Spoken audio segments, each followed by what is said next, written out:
Your Excellency, Yun Mosung, Minister of Trade, Industry and Energy, distinguished business leaders, friends, a very good afternoon. I'm delighted to meet you all today in Seoul. This is my third interaction with the Korean business leaders in the span of just 12 months. This intensity is international. I wish to see more and more Korean business turning their attention to India. Even when I was the Chief Minister of the state of Gujarat, I traveled to Korea. Korea was and still remains a role model of economic growth for me. Friends, India today, a country of 1.25 billion people, is going through a great transition.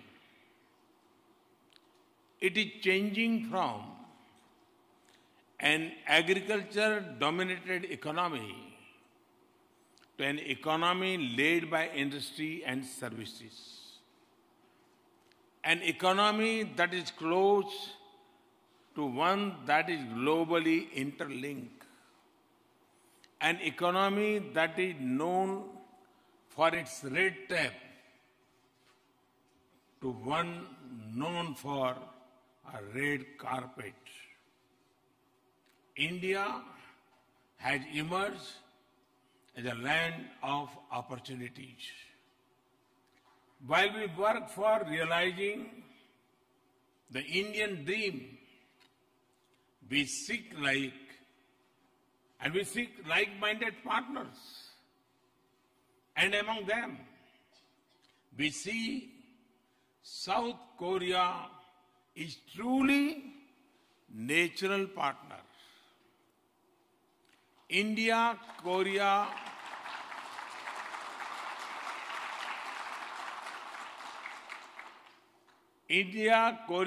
business relations have come a long way in past decade, and especially closer in the last few years. India is among top 10 trade partners of Korea, and India is the 6th largest export destination for Korean goods. Our trade volume has reached $21.5 billion for the calendar year 2018. The negotiations to upgrade comprehensive economic partnership agreement have been fast-tracked to achieve the bilateral trade target of $50 billion by 2030. Not just trade.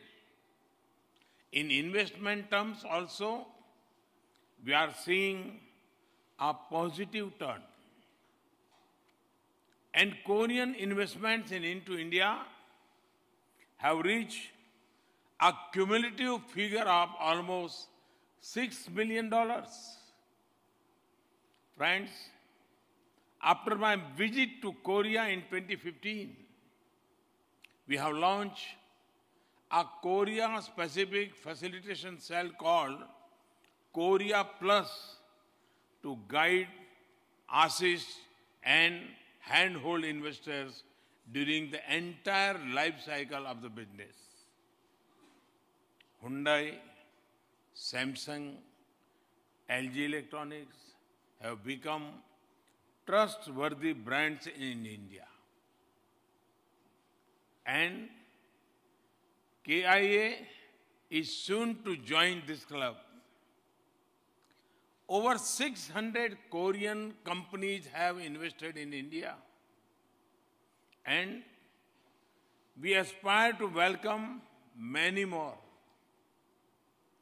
And to ease your path, visa on arrival for Korean nationals has been put in place since October last year. We encourage the presence of Korean trade office in India. And I'm glad that we recently had the 6th office of Kotra open in Ahmedabad. And that is my hometown.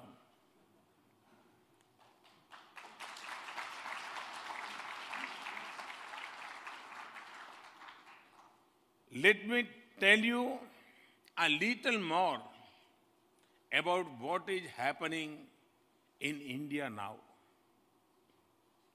The fundamentals of our economy are sound. We are well set to become a $5 trillion economy in the near future. No other large economy in the world is growing at over 7% year after year. Hard policy decisions, such as the introduction of goods and service tax, have been taken. In the last 4 years, we have jumped 65 places in the World Bank's Ease of Doing Business ranking to 77th.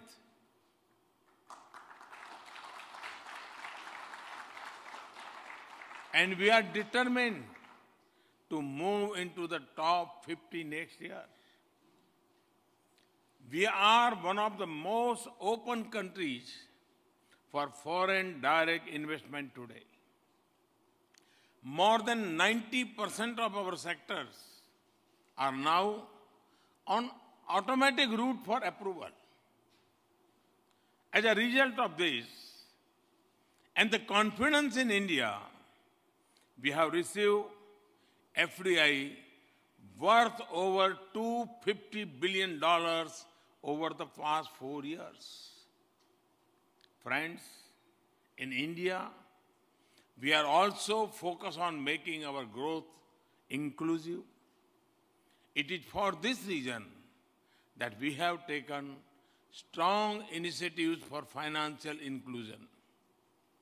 In the course of the past 3 years, we have opened over 300 million bank accounts for those who never had a bank account.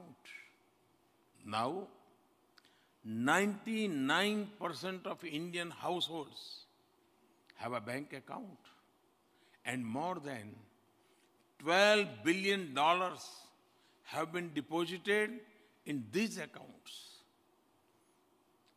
They now have access to affordable pensions and insurance. Under the Mudra scheme, we have extended microcredit worth more than $90 billion to 128 million persons over the past 3 years. 74% of these loans have gone to women.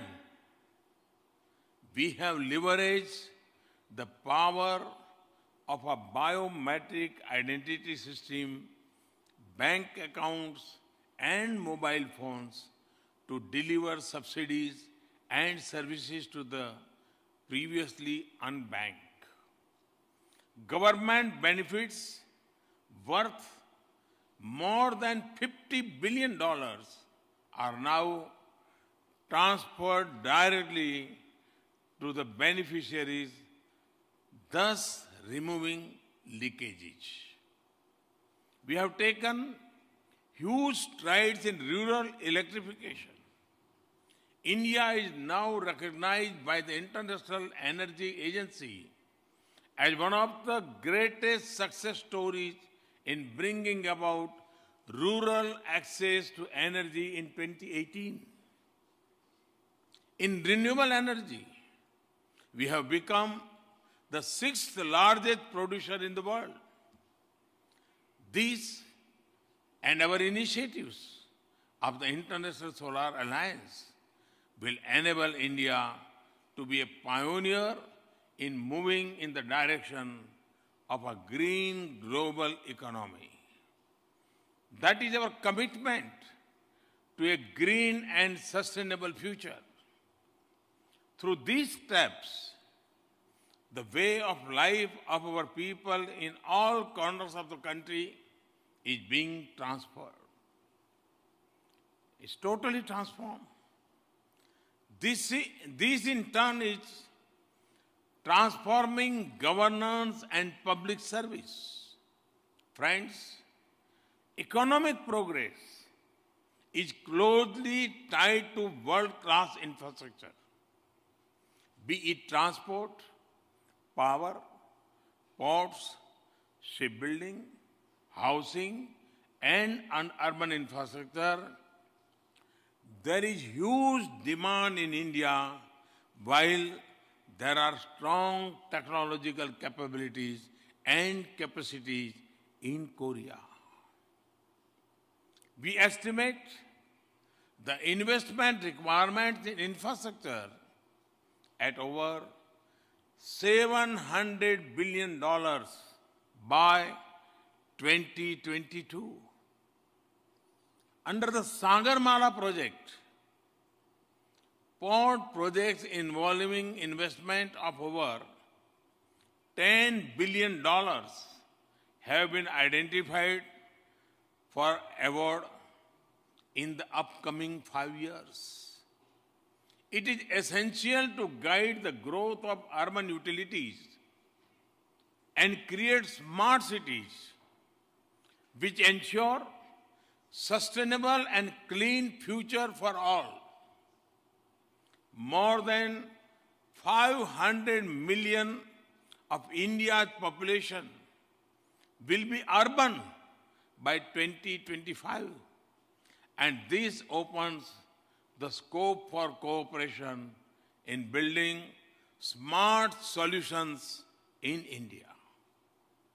Recognizing the importance of supporting India's infrastructure development, India and South Korea have identified $10 billion under Korea's Economic Development Cooperation Fund and export credit to finance such projects.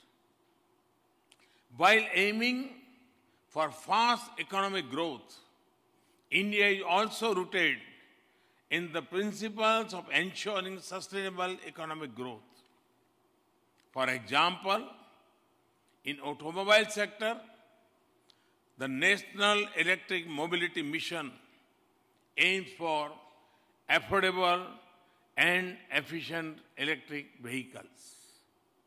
South Korea, being a leading manufacturer of electric vehicles, has a huge opportunity in this sector in India.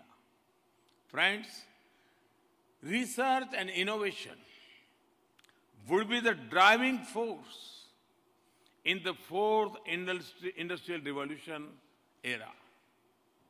And we do understand that the role of government is to provide the support system. In this regard, we have introduced flagship programs, Startup India, with $1.4 billion fund for 4 years to create a startup ecosystem in India.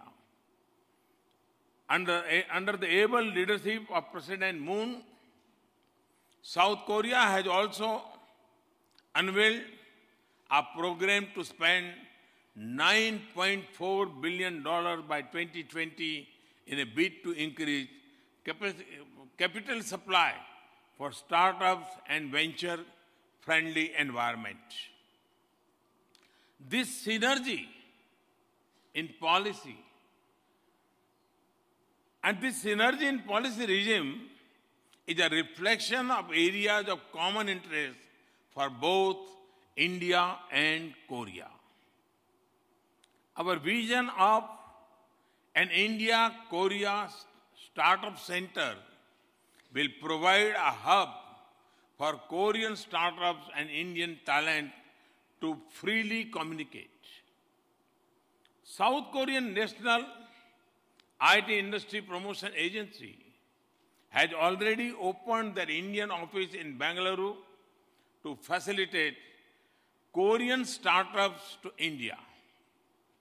In the field of innovation, both countries have decided to establish India-Korea Future Strategy Group, an India-Korea Center for Research and Innovation Cooperation, to provide an institutional framework for future-oriented cooperation based on research, innovation, and enterprises. Friends, it is our earnest desire to work with Republic of Korea more closely to realize the dream of our citizens.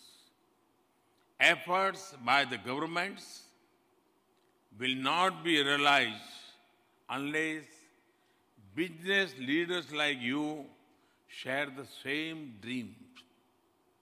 I would like to conclude here with Korean expression. Hunja Kamyon Palli Khajiman.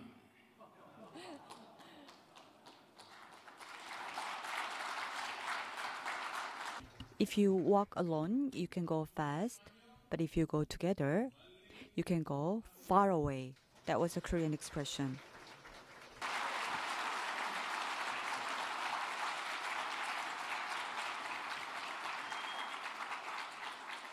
I'm entirely agree with its meaning that you would go fast if you go alone, but you would go far if you go together. Thank you. Thank you very much. Thank you very much, His Excellency. 네,